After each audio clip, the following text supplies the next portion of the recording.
starts now. Well, this picture looked a lot different this time yesterday morning, but showers and storms will return for the day ahead. I'll show you hour by hour on Future View coming up. An 18-year-old shot and killed. We hear from her mother this morning and details on what deputies found on the scene.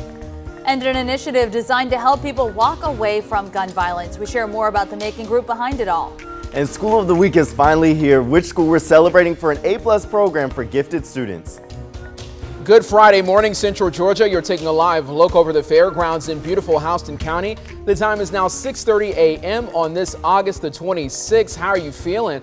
I hope you're feeling good. I'm ready to put some yay in your day. I'm Wanya Reese. And I'm Caitlin Heck. We are feeling good because it is Friday. It is the end of the work week, the end of the school week for a lot of kids. We got football tonight. Yes. Alex, we just need this forecast to cooperate, please. Yes, and the other thing is we've got college football this weekend. We've got one SEC game, and then also the Mercer Bears are back at 5-Star Automotive Stadium. So fall is coming. It's got to arrive one way or another. It's going to be starting on a wet note. 74 is what we're doing in Perry. Right now, a dew point is 74. Humidity at 100%.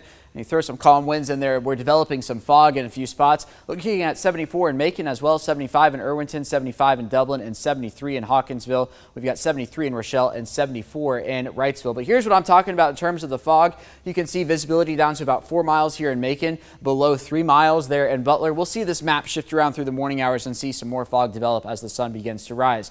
Now, earlier this morning, we did have a quick shower there in Upson County, some brief heavy downpour. That's right over Culloden now, and it's falling apart as it moves over there. So 87 today, scattered storms. It's going to be warmer than yesterday. Sunrise is about 7:05 this morning, and we've got the warmer weather on tap for the weekend. We'll go through the weekend forecast. I'll show you which day is rainier than the other. All that's coming your way here in just a few minutes. Thank you, Alex. The search for answers continues this morning in the shooting death of 18-year-old Jamiah Warner of Macon. Several local ministers gathered last night to talk about her death. She was driving last week in Macon when someone shot and killed her. Witnesses say it happened at Delwood and Mercer University Drive. Jamiah's mother, Brittany Goolsby, says she wants justice for her daughter. My baby went 18, but 30 days. 30 days. I mean, it's heartbreaking. No parent should have to deal with this. According to an incident report, deputies found several bullet holes on the back and passenger side of Warner's car. Now, a 21-year-old passenger who was a convicted felon was also in the car, and deputies arrested that person on scene for having a firearm and weed in the vehicle. Several investigators from the sheriff's office attended the conference alongside Jamiah's family and friends. They urge anyone with information to come forward. It just don't make sense. They need to stop killing one another. It don't make sense. I can't even sleep at night. Tomorrow, Jamiah's family will have a balloon release for her at Tatnall Square Park. It starts at 4 o'clock. The family did create a GoFundMe page for Jamiah's service expenses. If you would like to contribute, we have a link to it on 13WMAZ.com. New at 6, Fort Valley police made an arrest in last Saturday's shooting death of a 16-year-old. Police took Keyshawn Williams into custody. Investigators are still searching for 2 others in connection with the death of 16-year-old Justin Woodford of Perry. Someone shot the teen early last Saturday morning. His body was found in the 400 block of Luke Lane, but police say the shooting started in the 1200 block of Edward Street. If you have any information, you are asked to call the Fort Valley Police Department. It's 6:33 now on your Friday morning. A suspect now in custody after 3 people were shot at a warehouse in Mcdonough. It happened yesterday in the parking lot outside the warehouse for a company called Project Verti. I'm just nervous, I'm just trying to find out is my son is okay. That's it. I'm going outside the building. I couldn't imagine. Family members ran towards the scene yesterday to check on their loved ones. 2 people went to the hospital and another person was treated on scene. Henry County law enforcement confirmed an arrest has been made, but police haven't released any details about the person arrested or why he started shooting in the first place. Project Verti did send out a company-wide email to employees saying it expected to be open today, and the company takes seriously the safety of employees and their families. In other state news, Fulton County District Attorney Fannie Willis wants former President Donald Trump's allies, including Mark Meadows and Sidney Powell, to testify in front of a special grand jury. It's part of the investigation into whether the former president tried to influence the 2020 election in Georgia. Meanwhile, a judge has not ruled yet on whether Governor Brian Kemp will have to testify in front of that same grand jury. Our station in Atlanta reports yesterday the judge heard both sides but did not issue a ruling or say when one could come. Part of the DA's argument stems from former President Donald Trump's rally in Perry last year. Trump talked about pressuring Kemp to overturn Georgia's 2020 election results. The governor's attorney argued the proceedings and Kemp's testimony could unfairly impact the November governor's race. Meanwhile, Governor Brian Kemp offering a statewide approach to curbing violence. He's dedicating $100 million in federal American Rescue Plan money toward public safety and local law enforcement. The money will help boost policing and reduce violence.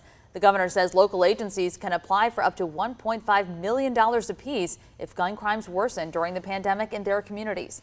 Applications open September 1st and close November 18th. It's 6:36 now. Changing mindsets and starting an initiative to get people to just walk away from gun violence. That's what a group of Macon leaders say that they're hoping to do. As gun deaths increase in the state and here in Bibb County, the group aims to lower that through town hall events, small community gatherings, conflict resolution, and gang resistance classes. The nonprofit is called Changing Mindsets, and the executive director says they hope to address violence differently. What we're trying to do is bring awareness to the people in the Macon community that if something bad happened to you, walk away from it. The tendency is to fight back, to get revenge, to avenge someone. But the best overall thing that you can do is walk away from a fight. That's a very good message. We have to learn how to control our emotions, right? Now, Dinner says the spike in violence has prompted his nonprofit Changing Mindsets to teach a life-saving lessons. Well, Macon Bibb Mayor Lester Miller hopes the first outdoor concert at the Macon Mall Amphitheater is only about a year away. He talked about the project on this week's Central Georgia Focus. The construction project's still in the early stages. Now, some people have challenged the mayor on the necessity of a 10,000 capacity amphitheater. Mayor Miller told Liz Fabian on Central Georgia Focus this week that the county's actually missed out on concert opportunities because the current venues are either too small or unavailable.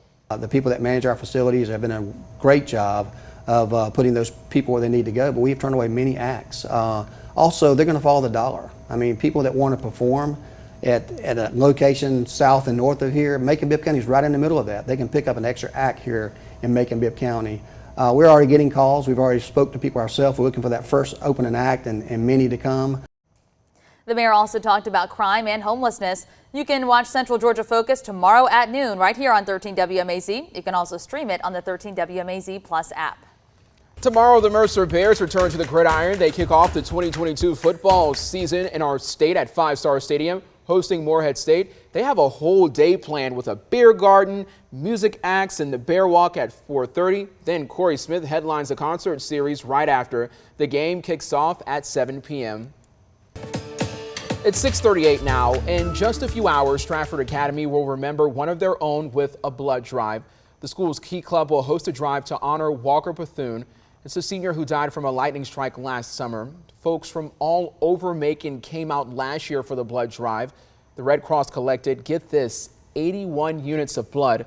This year's drive is happening today from 9 a.m. to 2 p.m. at the Jet Sign Center on Peak Road. To make an appointment to donate, it's simple. All you have to do is just go to the Red Cross's website and just make sure you put in the sponsor code Stratford. Well, today you can bring on the boy bands and Britney Spears and all of your 90s favorites. The Perry Presents Summer Music Festival is hosting its final concert of the season at Heritage Oaks Park, celebrating all things 90s. The concert will have live music, and then DJ Mixmaster T will play some more tunes from the decade. You don't need a ticket. Parking is first come, first serve. Vendors will be selling food, beverages, and dessert out there. The city does ask you to bring your own lawn chair and blankets to sit down. The event is from 7 until 10 tonight. And Friday night lights will shine bright in Central Georgia tonight as the teams hit the Gridiron for another week of football matchups. For some teams, it's actually their first game of the season. That's true for the Perry Panthers. They kick off the season on the road tonight against the Houston County Bears. The Bears are coming off a big win last week against Sumter County. Houston County and Perry face off tonight at Freedom Field in Warner Robins. You can catch our team live at the stadium for Tailgate 13. That starts at 5 here on 13 WMAZ. And then, of course, at 11:35 tonight, make sure you join Frank, Marv, Connor, Ben, and our crew for Football Friday night as they bring you highlights from all across Central Georgia. The time is 6:39. I love when they have big games at Freedom Field because I can hear it from my house. Oh, wow. So I can sit on my back porch and hear the bands going, hear all the fans I know. I was like, cheering. now that I think about it, I was like, you are like very close. So that's awesome. Does Coco like to hear the noise? You know, she handles it better than thunder or lightning. I'll tell you that much. Yeah, well, she might get both of it tonight. Oh, no. This would be the battling of the noises down there in Houston County. Yes, we do have storms on the docket for the day ahead. Yesterday, check that out. Over an inch of rain there at the airport, 1.24 inches. That puts us up 4 2/3 inches of rain on the year, so no complaints about that. Obviously, we had that dry spell earlier in the year, but we have since caught up. Temperatures across the area this morning were in the mid-70s, 74 in Macon as well as in Warner Robins, 75 in Dublin, and 73 in Milledgeville. Now, the radar picture is mostly quiet, not completely though. We did see that one small shower in Upson County just a few minutes ago, now developing some there on the Spalding-Henry County line. Could see a few more of these through the morning hours. But all of this right along a stationary front that's draped across the southeast from the Charleston area down towards Albany, over towards Louisiana and Texas. That's going to be the focal point for the showers and storms today, of which central Georgia will get in on the action of. So here we go through the morning hours. Again, 1 or 2 showers will be possible. The clouds begin to break. Will be partly cloudy right around the noon hour. Then once we get into this afternoon, this is when we develop these scattered showers and storms across the area. And I know this is showing some green splotches, but we know how this goes in the summertime. We're going to throw in some of these yellows and reds in there as well. Heavy downpours at times, and then we could see 1 or 2 of those last through the football hours as well. The good news for football is I'm not expecting as many showers and storms as we saw last week across the area. And then into tomorrow, I actually think we have a better chance of rain. Here we go through the afternoon hours. So if you have outdoor plans tomorrow, going to want to keep an eye on the radar on that front for the Mercer game, for the GMC game, everything going on. Then once we get up into Sunday, that is when the rain chances will begin to go down. Overall, about a 30% chance of rain. Our high temperatures, though, we're going to be back in the upper 80s. We were in the low 80s yesterday with a high temperature of 83, forecasting a high of 87 today, 89 for both Saturday and for Sunday. The other thing you're going to begin to notice, if you haven't already, we're going to be losing daylight, and that's only going to accelerate as we get into September next week. So for today, we have about 13 hours and 2 minutes of daylight. By the time we get 4 weeks away, which is September 23rd, we will lose almost an entire hour of daylight as the sunrises continue to get later and the sunsets continue to get earlier. 7:29 there by September 23rd. Today, look for a high temperature right around 87. Scattered showers and storms. It's going to be warmer than it was yesterday. Sunrise is at 7:05. Here's your Football Friday night forecast. 87 when things get started for the tailgate hour with some storms around. Could even see a few for the kickoff hour. And then by the time we wrap things up and get ready for Football Friday night at 11:35, we'll be clearing out here across central Georgia. There's your Mercer forecast for the weekend as well. 80s down into the 70s with a chance of showers and storms. Sunset tomorrow is at 8:07. All right, here's how things shape up on the 7-day. Once we get into next week, we're going to be looking at a 40% chance of rain each day. If it wants to come, there it is. 40% chance of rain Monday through Thursday. September officially beginning on Thursday.